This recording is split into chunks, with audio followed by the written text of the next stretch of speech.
Puji Tuhan, haleluya. Salam sejahtera di dalam kasih Tuhan kita Yesus Kristus bagi kita semua umat-umat yang dikasihi oleh Tuhan. Selamat bertemu kembali dalam Renungan 79. Mari kita siapkan seluruh kehidupan kita untuk kita mengetahui, mengerti setiap kehendak Tuhan dalam setiap kehidupan kita. Kita sama-sama akan belajar kebenaran firman Tuhan. Judul firman Tuhan hari ini saya memberikan judul yaitu Kehadiran Allah. Kita sama-sama buka di dalam kitab 1 Samuel pasal yang keempat, ayat yang pertama sampai ayat yang ketiga. 1 Samuel pasal yang keempat, ayat yang pertama sampai ayat yang ketiga. Tabut Tuhan dirampas. Orang Israel maju berperang melawan orang Filistin dan berkemah dekat Ebenezer. Sedang orang Filistin berkemah di Afek. Orang Filistin mengatur barisannya berhadapan dengan orang Israel. Ketika pertempuran menghebat, terpukullah kalah orang Israel oleh orang Filistin, yang menewaskan kira-kira 4.000 orang di medan pertempuran. Ketika tentara itu kembali ke perkemahan, berkatalah para tua-tua Israel, "Mengapa Tuhan membuat kita terpukul kalah oleh orang Filistin pada hari ini? Marilah kita mengambil dari Silo tabut perjanjian Tuhan, supaya ia datang ke tengah-tengah kita dan melepaskan kita dari tangan musuh kita." Bapak Ibu Saudara yang dikasihi oleh Tuhan, kalau kita membaca 1 Samuel pasal yang keempat ini adalah mengisahkan pertempuran antara bangsa Israel melawan bangsa Filistin. Tidak sama dengan kisah-kisah tentang bangsa Israel ketika mereka melawan suatu bangsa dan mereka memperoleh kemenangan. Tetapi kali ini mereka mengalami kekalahan. Apa sebenarnya yang menyebabkan bangsa Israel alami kekalahan? Ayat yang sudah kita baca, ayat 1b sampai ayat yang ketiga, adalah pertempuran pertama bangsa Israel melawan orang Filistin dan bangsa Israel mengalami kekalahan. Mereka berpikir, apa sebenarnya yang membuat mereka terpukul kalah melawan bangsa Filistin? Kemudian mereka menyadari bahwa mereka tidak mengikut sertakan tabut Tuhan dalam pertempuran mereka.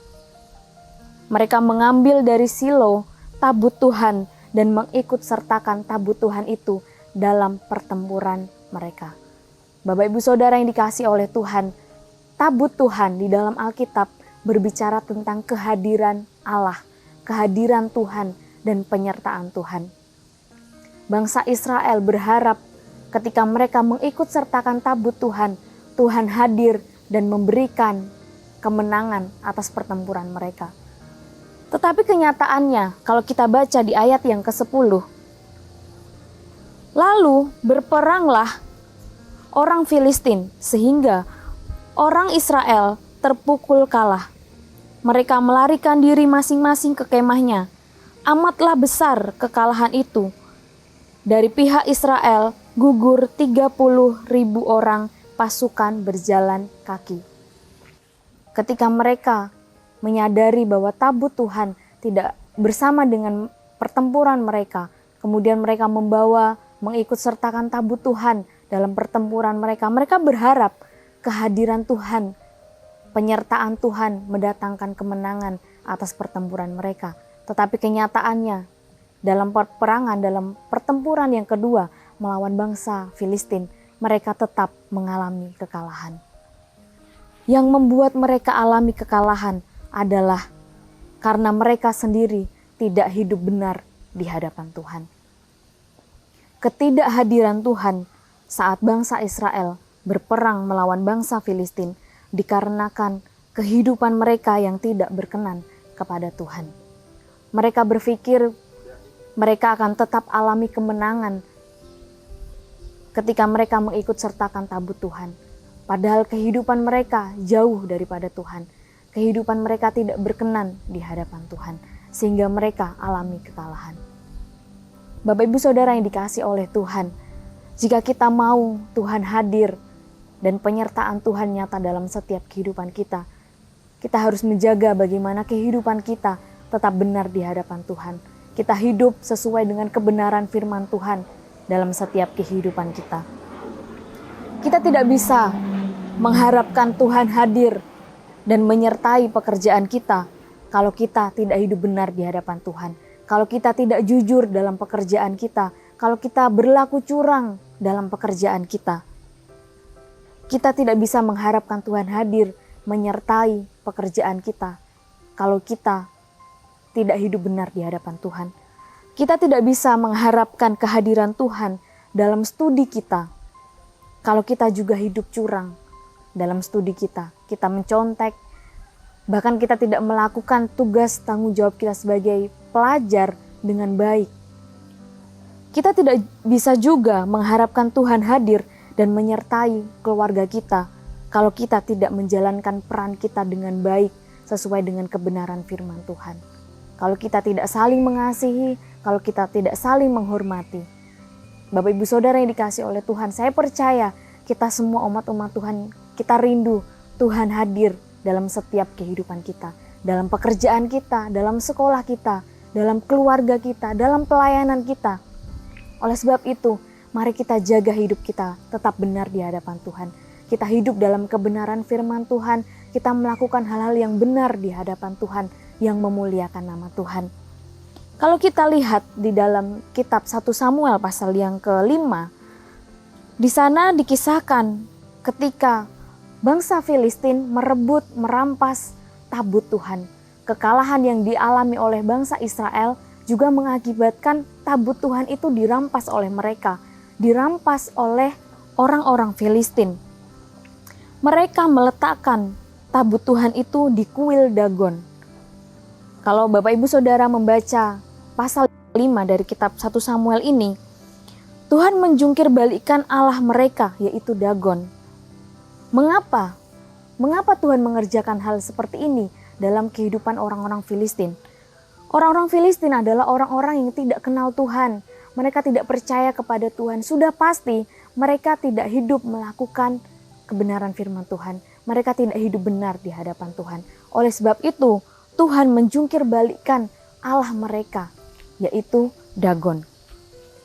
Bapak Ibu Saudara yang dikasihi oleh Tuhan, sebaliknya ada satu keluarga di dalam 2 Samuel pasal yang ke-6 ayat yang ke-11.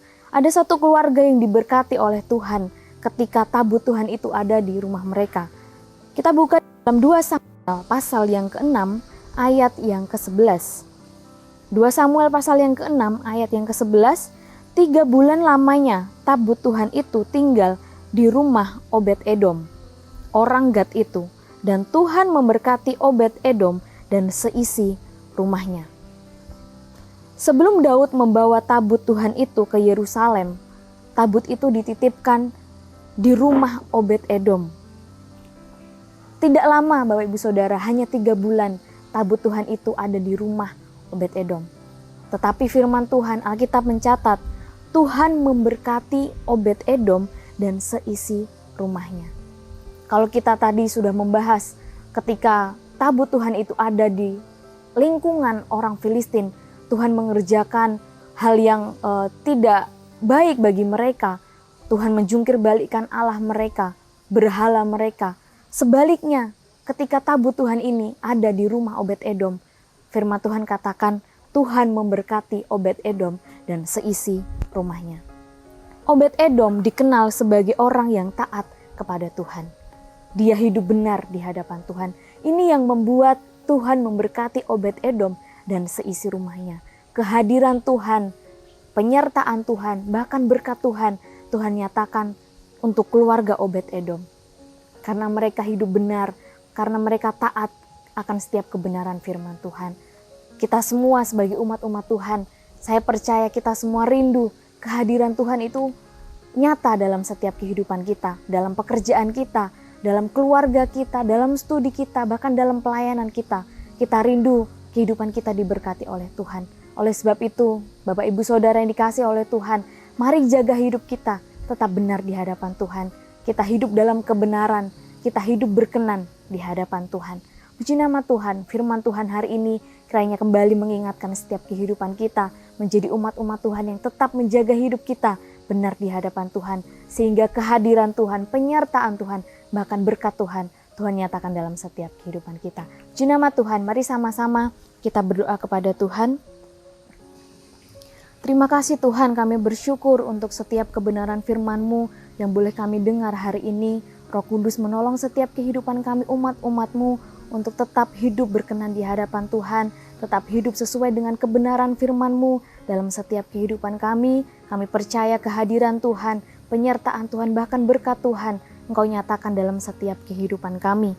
Terima kasih ya Tuhan, kami keluarga besar GBDI El Shaddai Magelang dibenarkan oleh iman, sehingga kami hidup dalam damai sejahtera dengan-Mu ya Allah, oleh karena Tuhan Yesus Kristus. Oleh Engkau, kami juga beroleh jalan masuk oleh iman kepada kasih karunia. Di dalam kasih karunia ini, kami berdiri dan bermegah dalam pengharapan akan menerima kemuliaan Allah. Terima kasih Tuhan Yesus, kami bersyukur dalam nama Tuhan Yesus Kristus. Haleluya. Amin.